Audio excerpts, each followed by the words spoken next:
तर एकत्र येण्यावरून ठाकरे बंधूंचा फडणवीसांना टोला। आमच्या दोघांमधला अंतरपाठ अनाजी पंतांनी दूर केला असं उद्धव ठाकरे म्हणाले। जे बाळासाहेबांना जमलं नाही ते फडणवीसांना जमलं असं राज ठाकरे यांनी म्हटले। मी माझ्या मुलाखतीमध्ये एक म्हटलं होतं की ज्याच्यातनं या सगळ्या गोष्टी खरं तर सुरू झाल्या आणि मी असं म्हटलं होतं की कोणत्याही वादापेक्षा आणि कुठच्याही भांडणापेक्षा महाराष्ट्र मोठा आहे।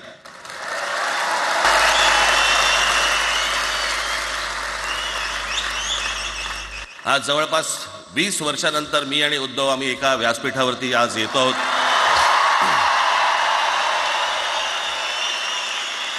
जे माननीय बाळासाहेबांना जमलं नाही, जे अनेकांना जमलं नाही, आम्हाला दोघांना एकत्र आणायचं ते देवेंद्र फडणवीसला जमलं।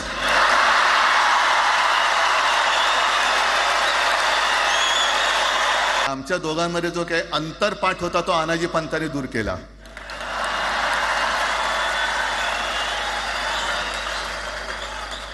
आता अक्षता टाकण्याची काही तुमच्याकडनं अपेक्षा नाहीये।